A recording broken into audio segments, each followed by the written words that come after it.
வணக்கம் நண்பர்களே, நான் உங்க கிச்சா பேசுறேன். மகா பெரியவா மடியில் பாலா திரிபுர சுந்தரியை கண்ட பாலகன். உங்க பிள்ளை கண்ணுல பாலா தெரிஞ்சிருக்கா, ரொம்ப சீக்கிரம் அவன் குபேரன் ஆயிடுவான் அப்படின்றார் மகா பெரியவா. ஒரு மிக சுவாரஸ்யமான சம்பவம். அந்த சம்பவம் பத்தினதுதான் இந்த பதிவு. அந்த சம்பவம் பத்தி மேலும் நம்ம தெரிஞ்சுக்கிறதுக்கு முன்னால நம்ம சேனலை இது வரைக்கும் சப்ஸ்கிரைப் பண்ணாதவங்க கண்டிப்பா பெல் ஐக்கான் கிளிக் பண்ணுங்க, சப்ஸ்கிரைப் பண்ணுங்க. ஒரு நாட்டுக்கோட்டை செட்டியார் மகா பெரியவாளின் பரம பக்தர். நகரத்தார் பல ஆலயங்களுக்கு வாரி வழங்கிய தர்மிஷ்டர். தெய்வ பக்தி நிரம்பிய குடும்பம். இந்த செட்டியார் நேரம் கிடைக்கும் போதெல்லாம் மகா பெரியவாளை காஞ்சிபுரத்திற்கு வந்து தரிசனம் செய்வார். ஒரு தடவை தனது 6 வயது பிள்ளையோடு மகா பெரியவாளை தரிசனம் செய்ய வந்தார். வரிசையில் நின்று மெதுவாக பெரியவா அருகில் வந்தபோது தட்டில் இருந்த பழங்கள், வில்வம் எல்லாவற்றையும் மகா பெரியவாளுக்கு எதிரே வைத்துவிட்டு அப்பாவும் பிள்ளையும் நமஸ்கரித்தார்கள்.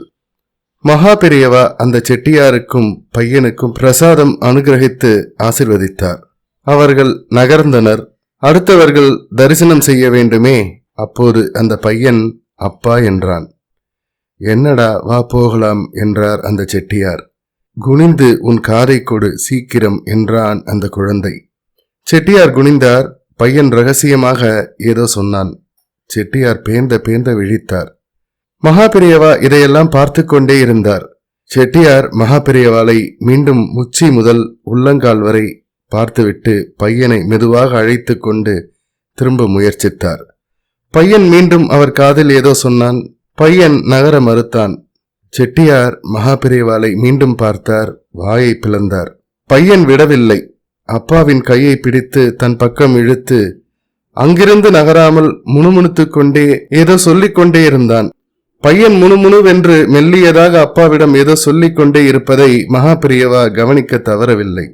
அவர்களை பார்த்து புன்னகைத்தார்.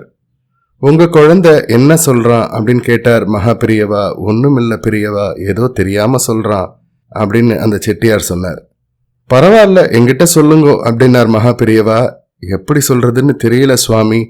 உங்க மடியில ஏதோ ஒரு சின்ன குழந்தை பச்சை கலர்ல பட்டுப்பாவாடையை கட்டிண்டு உட்கார்ந்துருக்கலாம். அது யாருப்பான்னு கேக்குறான். எனக்கு ஒண்ணுமே புரியல. என் கண்ணுக்கு உங்க மடியில எந்த குழந்தையும் தெரியல சுவாமி அப்படின்னார் செட்டியார். செட்டியார் நடுங்கிக் கொண்டே சொல்லி முடித்தார். குழந்தை சொல்வதை நம்ப முடியவும் இல்லை, நம்பாமல் இருக்க முடியவும் இல்லை. மகா பெரியவா அந்த பையனை பார்த்து தலையாட்டினார். அந்த பையன் சொன்னா, என்ன தாத்தா, நான் பொய் சொல்ல இல்ல, உங்க மடியில ஒரு குழந்தை தெரியறது எனக்கு. அது யாரு அப்படின்னு அப்பாவை கேட்டேன். அப்பா சொல்ல மாட்டேங்கிறார். உன் குழந்தை சொல்றது நிஜம்தான் அப்படின்னார் மகா பெரியவா செட்டியாரை பார்த்து.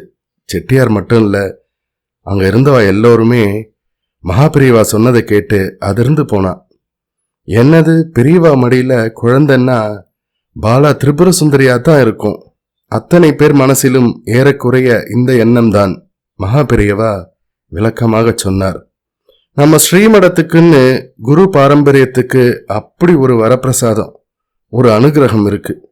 மடத்துல சுவாமிகளா இருக்கிற எங்களோட மடியில சாக்ஷாத் சாரதா தேவி உக்காந்துட்டு இருக்கிறதா ஒரு ஐதீகம். அது பல சமயங்கள்ல எங்களோட கண்ணுக்கே கூட தெரியாம போறதுண்டு. ஆனா இப்படி ஒரு காட்சி ஒரு குபேரனோட கண்ணுக்குத்தான் தெரியும் அப்படின்னார். குபேரனா அப்படின்ட்டு எல்லாரும் திகைச்சு போய் நின்னா. மகா பெரியவா மேலும் விளக்க தொடங்கினார். உங்க பிள்ளை கண்ணுல பாலா தெரிஞ்சிருக்கா, ரொம்ப சீக்கிரம் அவன் குபேரன் ஆயிடுவான். மகா பெரியவா கையை தூக்கி ஆசீர்வாதம் பண்ணினார். வியப்பின் விளிம்பிற்கே போய்விட்டார்கள் எல்லோரும். செட்டியாரோ தான் இப்போதிருக்கும் ஏழ்மை நிலையை எண்ணி பார்த்தார். குபேர அந்தஸ்தா கற்பனை கூட பண்ண முடியாதே, எப்படி என்று புரியவே இல்லை.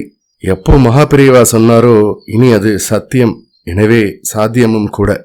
மனசுல ரொம்ப நம்பிக்கையோட செட்டியார் பிள்ளையோட ஊருக்கு திரும்பினார். நாளாக இந்த விஷயத்த செட்டியார் மறந்தே போயிட்டார்.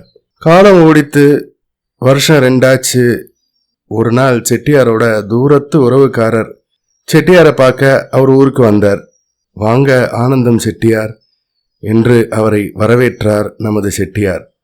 ஆனந்தம் செட்டியார் குளித்து சாப்பிட்டு விட்டு திண்ணையில் அமர்ந்து பேச்சை ஆரம்பித்தார். பலராமான்றதுதான் நம்ம செட்டியார். பலராம செட்டியார் மகாபெரியவாளின் தீவிர பக்தர். பலராமா, உனக்கு தெரியுமில்ல, எனக்கு வயசாயிடுத்து, ஆட்சியும் போயிட்டுது. இப்போதெல்லாம் கழனி, கடை, வியாபாரம் ஒன்றும் முன்ன மாதிரி கவனிக்க முடியல. பரம்பரை சொத்துக்கு வாரிசும் இல்லை. நல்லா யோசிச்சேன். சொந்த பந்தம் விட்டு போகக்கூடாதுன்னு தோணுச்சு. உன்னை பார்க்க வந்தேன். உன் 2வது பிள்ளைய எனக்கு ஸ்வீகாரம் கொடுத்துடு. ஸ்வீகாரம்னா தத்து கொடுக்கறது. நான் அவனை நல்லா பார்த்துக்குவேன். நீ வந்து அப்பப்ப பார்த்துக்கோ. என்னுடைய அஸ்தி பாஸ்தி எல்லாத்துக்கும் இனிமே உன் பிள்ளை. என் ஸ்வீகார பிள்ளை தான் நேர்வாரிசு. நம்ம குலதெய்வம் கோயில்ல திருவுளவு சீட்டு போட்டு உத்தரவாயிடுச்சு. நேரா இங்க வந்துட்டேன், சரின்னு சொல்லு அப்படின்னார். பலராம செட்டியாருக்கு தலை சுற்றியது.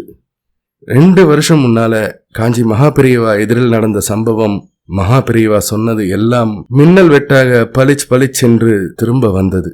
மகாபெரியவா பையன் குபேரனாக போறான் அப்படின்னு சொன்னார் இல்லையா, அது பொய்யாகுமா? காஞ்சி காமாட்சி சொரூபம் இல்லையா மகாபெரியவா? ஜெய ஜெய சங்கர ஹர ஹர சங்கர. இந்த பதிவு உங்களுக்கு பிடிச்சிருந்தா லைக் பண்ணுங்க, ஷேர் பண்ணுங்க, கமெண்ட் பண்ணுங்க. மறக்காம பெல் ஐகான் கிளிக் பண்ணுங்க, சப்ஸ்கிரைப் பண்ணுங்க. நன்றி அன்பர்களே.